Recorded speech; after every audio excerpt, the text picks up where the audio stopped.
निसर्ग एग्रो फार्मच्या एका नवीन व्हिडिओमध्ये तुम्हा सर्वांचं स्वागत आहे मित्रांनो चॅनलवरती नवीन असाल तर चॅनलला सबस्क्राईब करा. व्हिडिओ आवडल्यास व्हिडिओला लाईक आणि शेअर करा. धन्यवाद मित्रांनो, आभारी आहे. मित्रांनो, गावरान कुक्कुटपालनच का तर उत्तम रोगप्रतिकारक शक्ती असणारी ही जात आहे मित्रांनो. आणि हिचे संवर्धन आपण कुक्कुटपालन, दुग्ध व्यवसाय तसेच इतर ठिकाणी सुद्धा, तसेच परसबागेच्या आवारात, घराच्या आवारात आपण याचे उत्तम प्रकारे संगोपन करू शकतो. म्हणून मित्रांनो, तसेच अंडी व मसाला विशेष अशी चव आहे मित्रांनो या गावरान कोंबडीच्या बाबतीत. गावरान कोंबडीच्या बाबतीत म्हणायचं झालं तर उत्तम नियोजन असायला हवे मित्रांनो. नियोजनाशिवाय हा व्यवसाय आपण करू शकत नाही. तर माझं नियोजन कसं आहे ते मित्रांनो मी तुम्हाला आता दाखवण्याचा प्रयत्न करणार आहोत.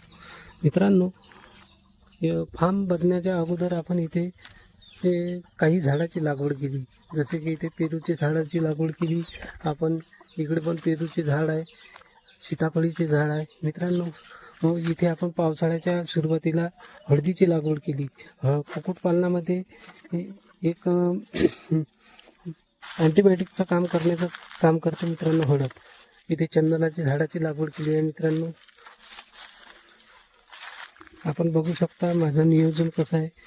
तर इथे समोरच आपण गेल्यानंतर इथे थोड्याशा जागेमध्ये आपण त्यांच्या हिरव्या चाऱ्याच्या बंदोबस्तासाठी आपण इथे पालक आणि कोथिंबीरीची लागवड केली आहे. जेणेकरून आपण मक्याची बारीक चुटणी असते त्याच्यामध्ये आपण मिक्स करून कापूस झाल्याने हे खाऊ घालतो मित्रांनो.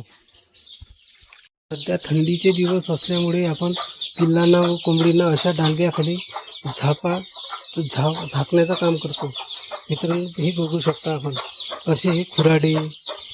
इकडे अंडी देण्यासाठी आपल्याकडे हे ड्रम बसवला आहे मित्रांनो. पाहू शकता इथे उंचावरती आपल्याला कोंबडी बसण्यासाठी आपण इथे बल्लीचा उपयोग केलेला आहे. इथे सुद्धा आपण बास बांधलेला आहे मित्रांनो. शेडच्या बाबतीत झाले तर शेडच्या संपूर्ण बांधकामाचा एक व्हिडिओ आपण स्वतंत्र तयार करू.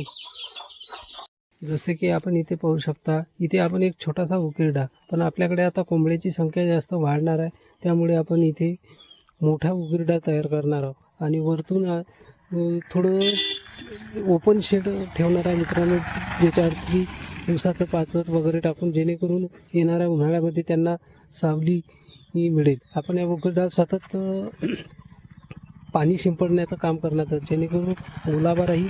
आणि ह्या ओलाव्याच्या त्यामुळे इथे किडे, मुंग्या, अळ्या ह्या सर्व तयार होईल आणि एक त्यांचं प्रोटीनचं साधन तयार होणार आहे मित्रांनो. आपण समोर बघू शकाल की माझ्या परसबागेत मी ग्रो बॅगमध्ये कशा प्रकारे कोथिंबीर, पालक यांची लागवड केली आहे, जेणेकरून खाद्यावरचा खर्च कसा आपल्याला कमी करता येईल. बघू शकता मित्रांनो, आपण कोथिंबीरीची ही ग्रो बॅगमध्ये लागवड केली आहे मित्रांनो, जेणेकरून आपल्याला पण खायला होईल आणि कोंबड्याला सुद्धा आपण इथून देऊ. इकडे बघू शकता मित्रांनो, इथे आपण ग्रो बॅगमध्ये पालकाची लागवड केली आहे, जेणेकरून आपल्याला हिरव्या चाऱ्याची गरज पूर्ण होईल कोंबड्याची. इथे मित्रांनो आपण मेथी लावली. ती मेथीची उगवण थोडी कमी झाली आहे मित्रांनो. तर असे नियोजन असावे गावठी कोंबडी पालनात. मिळेल त्या जागेचा आपण उपयोग करून घेतला. इथे वांगी आहे, इथे हळदीची लागवड केली आहे. काही हळद होती मित्रांनो गेल्या वर्षीची, ती इथे बघू शकता. इथे पण हळद आहे. इथे लिंबोणीचे झाडं आहे मित्रांनो, जेणेकरून आपल्याला उन्हाळ्यामध्ये जेव्हा कोंबड्याला हिस्ट्रोक होतो त्यावेळेस आपल्याला पाण्याद्वारे हे लिंबू देण्याचे उपयोगी पडतात. इथे पाहू शकता मित्रांनो, इथे हे कढीपत्त्याचं झाड आहे. असे आपल्या फार्मचे नियोजन आहे. वेळोवेळी तुम्हाला आपल्या कोंबड्याची अपडेट, विविध विषयावरती गावठी कोंबडीविषयी व्हिडिओ आणि आपल्या शेडचा व्हिडिओ आपण पूर्ण नक्की बनवण्याचा प्रयत्न करणार आहोत. अशा प्रकारे आपलं रात्रीचं नियोजन असते मित्रांनो. पूर्ण पिल्लांना 20 पिल्लं आणि कोंबडीला आपण झापाखालती झाकलं आहे मित्रांनो. खालते बघू शकता आपण गोंडपाट टाकलेलं आहे आणि वरती सुद्धा इथे पिल्लांना. कारण मित्रांनो 5 वाजले की आता थंडीचे दिवस जास्त असल्यामुळे लवकरच हे पिल्लांना, कारण पिल्लांना ही थंडी वाजते मित्रांनो. थंडीमध्ये पिल्लाला सकाळी आपण 8:30च्या नंतर पिल्लांना सोडतो बऱ्यापैकी ऊन निघाल्यानंतर, आणि आपण सायंकाळी 5च्या आधीच मित्रांनो पिल्लांना असे झापून ठेवतो मित्रांनो. ह्या प्रकारे आपण संध्याकाळी संपूर्ण पडदे शेडचे लावून घेतो मित्रांनो, कारण की थंडी खूप आहे मित्रांनो. बघू शकता आपण सर्व जागचे, कुठूनही शेडमध्ये हवा घुसता कामा नाही.